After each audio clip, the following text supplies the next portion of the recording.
नमस्कार, कम्युनिटी दानव के एक और नए अंक में आप सभी दर्शकों का बहुत बहुत स्वागत। मैं हूं विकास नांगिया। एक ऐसा कार्यक्रम जिसमें हम आपकी मुलाकात समय समय पर सामाजिक, राजनीतिक, धार्मिक और कला मनोरंजन की क्षेत्र की हस्तियों से करवाते हैं। दोस्तों, अपने आज के अंक में हम आपकी मुलाकात करवा रहे हैं लाइफ मैनेजमेंट गुरु से। वह एक विख्यात लेखक हैं, ऑरेटर हैं, फिलोसोफर हैं और न जाने क्या क्या। आइए आपकी मुलाकात कराते हैं डॉक्टर विजय अग्रवाल से। डॉक्टर विजय अग्रवाल, आपका बहुत बहुत स्वागत है। नमस्कार विकास जी। बड़ी प्रसन्नता हो रही है। हिंदुस्तान में कई टेलीविज़न चैनल्स के ऊपर आप बतौर लाइफ मैनेजमेंट गुरु धूम मचा चुके हैं। एक अलग पहचान बन चुकी है आपकी और कई कार्यक्रम आपके हिंदुस्तान में के जो प्रतिष्ठित विख्यात प्रोमिनेंट टीवी चैनल्स में आपके कार्यक्रम आते हैं। ज़िंदगी को आपने बहुत करीब से देखा है, समझा है, परखा है। क्या परिभाषा है मौजूदा दौर में ज़िंदगी की? देखिए, biological definition it is to live, ज़िंदगी जीने के लिए है, लेकिन मुझे ये लगता है कि ज़िंदगी एक बहुत खूबसूरत एहसास को पाने के लिए है। ज़िंदगी जो है बेसिकली कॉम्बिनेशन ऑफ मेमोरीज़ है। तो जैसे हमारी मेमोरीज़ होती हैं वैसी हमारी ज़िंदगी होती है। तो कैसे हम अपने आसपास की चीज़ों को इतना खूबसूरत बनाएं कि उसकी जो जुड़ी हुई जो मेमोरीज़ हों, चाहे वो अभी तुरंत की हों या ये मेमोरीज़ 10 साल के बाद हमारे दिमाग में आए, एक सुखद अनुभव दे जाएं और उसी को अगर मिला दिया जाए तो मैं समझता हूँ कि हर एक की अपनी ज़िंदगी होती है। आपने कहा सुखद अनुभव मिला दिया जाए। ज़िंदगी ज़रूरी नहीं है कि वो हर पल हमेशा सुखद ही हो। जी हाँ। लेकिन यादाश्त में फिर भी जुड़ जाती है, मेमोरीज़ में फिर भी जुड़ जाती है। जी हाँ। यदि वो सुखद है तो ज़िंदगी का लुत्फ़ अलग है, ज़िंदगी के जीने का मज़ा अलग है। लेकिन यदि सुखद नहीं है, जी जी जी, नेगेटिविटी से भरी हुई है, दुर्घटनाओं से भरी हुई है, जी हाँ, तो उस वक्त लाइफ मैनेजमेंट किस तरह से कार्य करता है? बहुत बहुत खूबसूरत आपने प्रश्न किया है विकास जी। देखिए, मैं ये मान करके चलता हूँ कि जो भी हमारे साथ घटित होता है जीवन में, that is not important. Important ये है कि जो घटित हुआ है उसके प्रति मेरा रवैया क्या रहा है, मेरा रिएक्शन क्या रहा है। राम को जब 14 वर्ष का वनवास मिला था तो राम अपनी माँ से कहते हैं, पिता दिन मोहि कानन राजू। उन्होंने ये नहीं कहा कानन वासु। तो घटना तो वही थी 14 वर्ष का वनवास, लेकिन उसको उन्होंने लिया इस तरह से मानो कि 14 वर्ष के लिए वन का राज।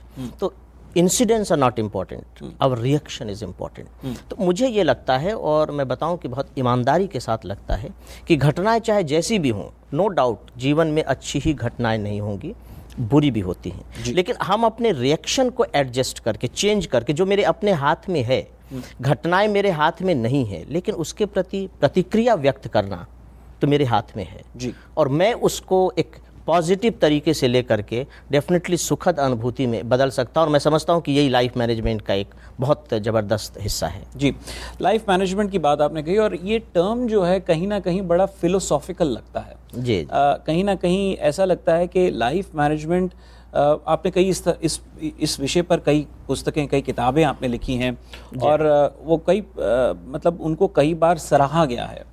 और मुट्ठी में जीवन, इस तरह की आपकी कई किताबें रही हैं जिसके अंदर आपने कहा कि भाई लाइफ मैनेजमेंट के कई पहलुओं पर आपने बात करी है जी। लेकिन फिर भी लोग बाग समझते नहीं हैं। मैं खुद कहूँ कि लाइफ मैनेजमेंट क्या है, मैं उसको ऊपरी स्तर पर जानता हूँ लेकिन उसकी गहराई में उसको जब मैं अपनाना चाहता हूँ वो अपनाया जाता नहीं है। क्या कहेंगे? नहीं, देखिए विकास जी, अपनाया तो जाता है लेकिन हो क्या रहा है कि अभी की बात नहीं, बहुत पहले से आप देखिए तो जीवन को हम एक गंभीर संदर्भ में लेते ही नहीं है। जीवन का मतलब लगता है कि हम इस पृथ्वी पर आए हैं, पहले हमें कैरियर बनाना है, लाइफ में कुछ अचीव करना है, चाहे पद की दृष्टि से, पैसा की दृष्टि से, ख्याति की दृष्टि से, और अगली पीढ़ी को जन्म दे करके हमें चले जाना है जी। तो ये जीवन की एक बहुत ही बायोलॉजिकल और बड़ी ट्रेडिशनल और मैकेनिकल डेफिनेशन है। तो हमें कभी ये न तो बताया गया है कि how to manage our life, और न कभी यही बताया गया कि ऐसा भी कुछ किया जा सकता है। हमें लगता है कि जो घर में जो हमें शिक्षाएं मिली हैं, चाहे वो नैतिक शिक्षा हो, धार्मिक शिक्षा हो, वही जीवन के लिए पर्याप्त है। नैतिक शिक्षा, धार्मिक शिक्षा हमारे जीवन को डिसिप्लिन तो बना देती है लेकिन only discipline is not A management.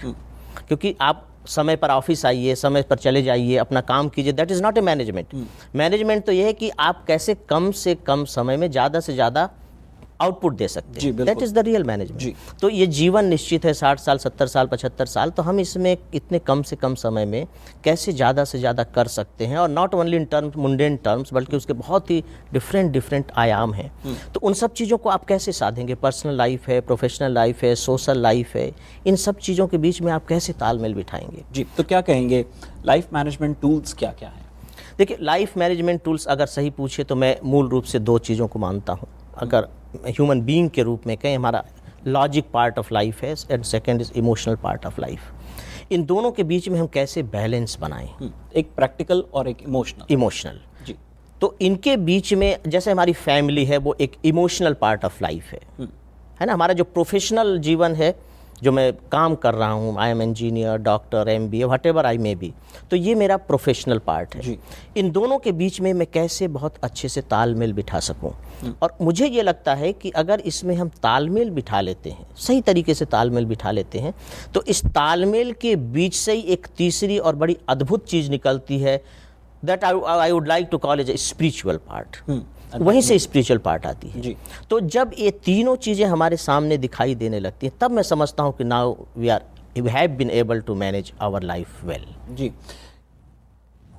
समस्या यहाँ आती है कि जब आप अपने इमोशनल और प्रैक्टिकल एस्पेक्ट्स को लाइफ मैनेजमेंट से जोड़ते हैं, उसमें कितनी गुंजाइश है स्टिफनेस की, और मैं कहूँ कि लचकीलेपन की कितनी गुंजाइश है, फ्लेक्सिबिलिटी की कितनी गुंजाइश है? क्योंकि कई बार जीवन में ऐसा होता है कि आप एक डिसिप्लिन अपने लिए बनाते हैं लाइफ में, आप लाइफ मैनेजमेंट, आप ज़िंदगी को एक अलग तरीके से जीने के लिए कुछ सिद्धांत बनाते हैं, लेकिन फिर भी कहीं कुछ ऐसे पहलू आते हैं जहाँ पर फ्लेक्सिबिलिटी आती है, कुछ लचकीलापन आता है, और वहीं पे आपका डिसिप्लिन जो है टूटने जाता है, क्योंकि प्रैक्टिकलिटी में भी इमोशनल आ जाता है। कितना भी कहें कि अलग रखें इन दोनों को, लेकिन फिर भी कहीं ना कहीं आकर के एक जगह पर कॉमन पॉइंट पे, कॉमन प्लेटफॉर्म पे जुड़ जाते हैं। यस। देखिए, ये भी क्वेश्चन मैं समझता हूँ कि बड़ा खूबसूरत आपने प्रश्न किया है। पहली तो बात है कि डिसिप्लिन का मतलब कहीं भी रिजिडिटी से नहीं है। देखिए, बांध बना हुआ है, वाटर इज डिसिप्लिन, लेकिन उसमें भी वाटर गेट बने हुए हैं कि अगर पानी बहुत ज़्यादा हो जाता है तो आप वाटर गेट खोल दीजिए। तो that is flexibility part of that. तो रिक्वायरमेंट के हिसाब से हमें अपनी रिजिडिटी को देखना होगा, रिक्वायरमेंट के हिसाब से हमें अपनी फ्लेक्सिबिलिटी को देखना होगा। जो इमोशनल पार्ट आपने कहा, मैं ये समझता हूँ, अगर थोड़ा भी गंभीरता से आप सोचें, emotion has its own reality. Emotion की भी तो अपनी यथार्थ सत्ता है, वो झूठ नहीं है, वो व्यर्थ भी नहीं है, वो कमज़ोर भी नहीं है और बेकार भी नहीं है, उसकी अपनी रियलिटी है। एक माँ बच्चे को प्यार करती है और इतने समर्पण के साथ पालती है, तो दैट इज़ हर रियलिटी। तो हम इमोशन को रियलिटी से अलग करके जब देखना बंद कर देंगे और सोचेंगे this is also a reality, तो पता लगेगा कि ये भी एक डिसिप्लिन है। Emotion itself becomes a discipline. तो फिर फ्लेक्सिबिलिटी, लाइफ की जो लॉन्गिविटी है, जो सक्सेस है, वो तो फ्लेक्सिबिलिटी पर ही डिपेंड करती है। लेकिन ये जो फ्लेक्सिबिलिटी है एक डिसिप्लिन के फ्रेम में काम करती है, not all the time flexibility. तो मैं नहीं समझता कि उसमें कहीं अंतर आता है। जो आपने प्रिंसिपल की बात की, principle is basically not a discipline. Principle basically एक बेस होता है, एक फाउंडेशन होता है, और foundation is not a rigid, not a discipline. उस पर आप अपनी इमारत खड़ी करते हैं, अपने जीवन की एक इमारत खड़ी करते हैं। बहुत अच्छी बात आपने कही। तो लाइफ में प्रिंसिपल्स होने चाहिए, प्रिंसिपल में फ्लेक्सिबिलिटी होनी चाहिए, और according to requirement, according to the demand of the time and situations, we should be flexible, वहाँ तक कि हमें अपने प्रिंसिपल से बहुत ज़्यादा समझौता नहीं करना पड़ रहा है। चलिए, बहुत अच्छी बात आपने कही। इस मोड़ पर दर्शकों लेते हैं एक छोटा सा ब्रेक, और ब्रेक के बाद हमारा आज का कार्यक्रम फेस टू फेस जारी रहेगा। आप बने रहिए हमारे साथ और आनंद लीजिए फेस टू फेस।